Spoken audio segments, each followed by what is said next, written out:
کہ ہر انسان خود اپنی ایک فطری طور پر یہ چاہتا ہے کہ اس کے گناہ معاف ہوں اور اس کے اندر ایمانی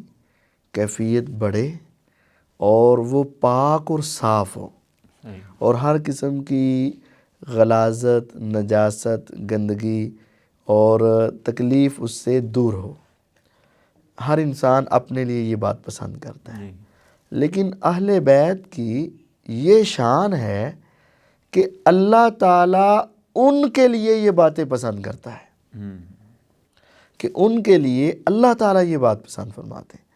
انما یرید اللہ، انما یہ کلمہ حصر، اللہ تعالیٰ تو صرف یہی چاہتا ہے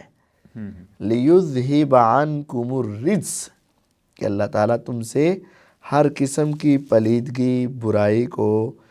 رجاست کو ختم کر دے، لے جائے۔ وَيُطَهِّرَكُمْ تَطْهِيرًا، وَيُطَهِّرَكُمْ لفظ ہے اور وہ تمہیں پاک کر دے، لیکن جو تطہیرہ آیا نا اس کے اندر ایک مبالغہ ہے، یعنی وہ تمہیں بہت خوب پاک باز بنانا چاہتا ہے۔ تو یہ اہل بیت وہ ہستیاں ہیں جو قرآن مجید کی نظر میں اللہ تعالیٰ کی پسندیدہ ترین شخصیات ہیں، اور اللہ تعالیٰ ان کے ساتھ بھلائی کا ارادہ رکھتے ہیں، اور اللہ تعالیٰ ان کو خوب پاک کرنا چاہتے ہیں، اور اللہ تعالیٰ ہر قسم کی آلائش، ہر قسم کی رجاست اور ہر قسم کی گندگی کو ان سے دور کرنا چاہتے ہیں۔